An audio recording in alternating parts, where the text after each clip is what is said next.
The brothers Wisp. The brothers Wisp, brothers Wisp. The brothers Wisp. The brothers. You're now listening to Greg. It's Hey the everybody, brothers this is Wisp. Tommy with the Brothers Wisp. I'm here with Simon at the Sonar booth here at Wispapalooza 2019, and I kind of just wanted to hear what's so cool about Sonar. That's a great question. So let me tell you. So the first thing that we've done here this time around is released our new software version 2 of Sonar. So we rewrote this from the ground up. We've thrown out all our old code and made a completely new application.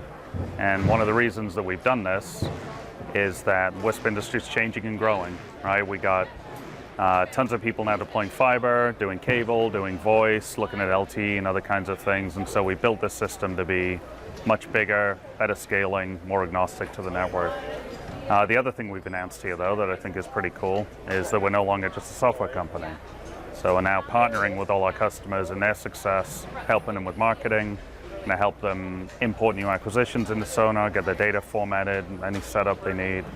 We're here to make them succeed. So you're basically my billing and accounting department in a lot of ways. Yeah, I mean, partly, but I think we're more, it's like, here's what we have. A lot of the people that work at Sonar have run ISPs before, or worked for ISPs, or run businesses, or have some kind of domain knowledge, right, at some part of the industry. And because we have hundreds of ISPs using Sonar, we also get to see what they're all doing and see what they're succeeding in and what they're failing in. And so we're in a really unique position to distill tons of knowledge from all different places, so that when you call me and say, how could I get service out to these customers in this area? What have you seen work? Or what's good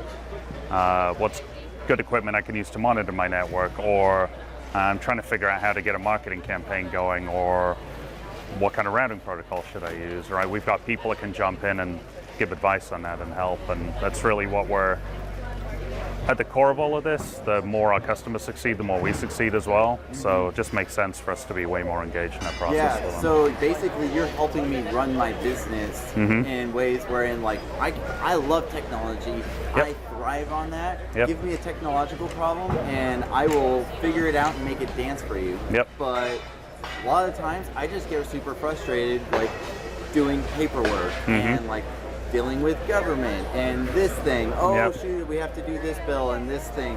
And so you're going to be able to come in and give me support and helping me with those business issues that come up and like really drag me down.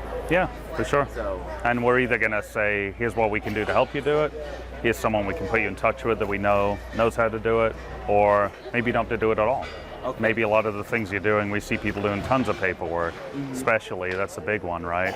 Don't need to be doing any of it because we can start automating things in Sonar to eliminate that. So what are some of those new features in Sonar that you guys released in 2.0? So the core of 2.0 is really a big reimagining of the whole software platform, right? And so there's a lot of small changes in it that add up to create big changes. We redid the whole UI, made it a lot more real time. Everything in there is instant now. Anything anybody does in any other part of the system, it's instantly reflected on your screen.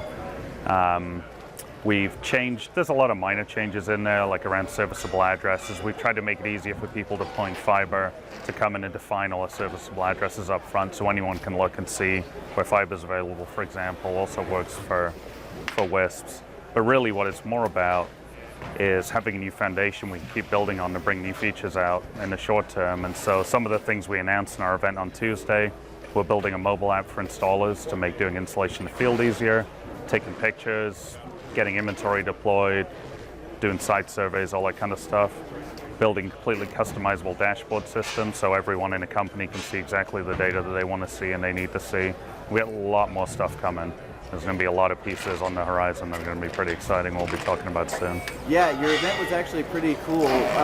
What is kind of your experience of Wispapalooza and events? Like, have you had some really cool experiences with your customers being able to interact with them? Yeah, I love coming to these things. I think selfishly for me, like the biggest reason to come here and what I really get out of this is I'm working writing code, running a company, dealing with employees and stuff every day. And so I get to hear about a lot of stuff secondhand. We've gotten too big. I can't interact with every customer we have every day anymore. And so I hear through the grapevine, this person wants this feature, or people are talking about this, but I don't get the context, so I don't get to interact as much.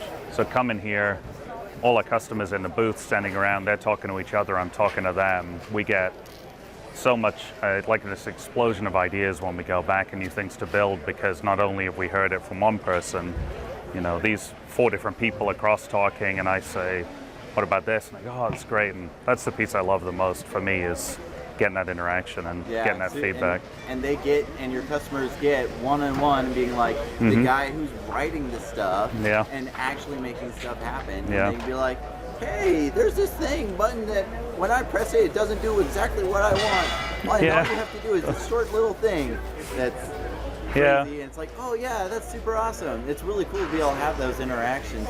Yeah. Over the last few years, what was like the biggest foundational change that WISPs have had in running their businesses? That's a good question. I don't know that there's one. I think I look at what's happened in the industry as a whole. So like I first got into the WISP industry 9 years ago, I think, something like that now. And when I first got into it, the coolest thing out there was PMP 100 Cambium gear. People were putting up APs that did 3 meg aggregate. We're only just past the point of people disassembling Linksys routers and putting them in Tupperwares and stuff, right? That was the industry then. And back then, everyone I dealt with, it was a guy and his wife, a guy and his son, one person working by themselves, and they were just trying to bring internet to a real small community they were part of, and that they really didn't know where it was going to go from there. And that was cool. But a lot of those people running into the same challenges as each other, right? There wasn't anywhere near the kind of size of the industry as it is now. What I think is interesting now, and the biggest change I've seen, is obviously that's grown up, right? Where look at all the vendors that are here today, and you've got people like Microsoft getting involved in this, Facebook, Google, right? They're all stepping in.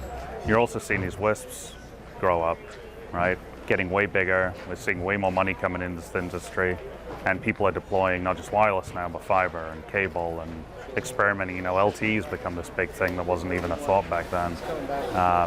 So I think that sort of expansion of what the core of these WISPs are, to me, is the biggest thing, and that's a lot of what we try to do to help them see those options. Okay, well, that's really great information. Well, so next year, for somebody thinking about coming to WISPalooza, or even WISC America, what would be your recommendation for them to come in and get a lot out of the conference? That's a good question. So first off, come, because a lot of people skip these shows, and they're definitely worth it. The vendor halls are fun, and obviously we want people to come in here because we're trying to sell to them. But the number one thing I think people get out of the show is meeting the other ISPs. What we hear from all of our customers, the sessions are great, the breakouts are good, but they learn so much from interacting with other people. And I know a lot of the time there's a Facebook Messenger group going, join the WISP Talk group on Facebook, and those guys are just sharing info, meeting up, and that's your biggest learning opportunity. And you'll get way more drinking a beer with someone at the bar than you will posting in a Facebook group once in a while, right? So, but yeah, attend. That's what you got to do. Definitely got to attend. Thank you very much. I appreciate all your time. We're going to have a link to Sonar and all their cool stuff down below in the video. Feel free to follow that up and get a hold of them if you think that you could use any help with your billing system. They look like a pretty awesome system to do that. So thank you very much. Thank you. Greg, it's the brothers WISP. Let's take a ride through space on this mothership. Wireless networking. We talk about equipment and methodology, so sit back and start learning. Lighten up the tower so people can start searching. Shooting up the web in neighborhoods, net surfing. We got horrible jokes, we're loud and annoying, but we're informative facts, we're not disappointing. Just give us a listen, cause fun is the mission. I'm telling you, you don't know what you are missing. Ideas and some good comedy given. If you missed the show already, don't worry, you're forgiven.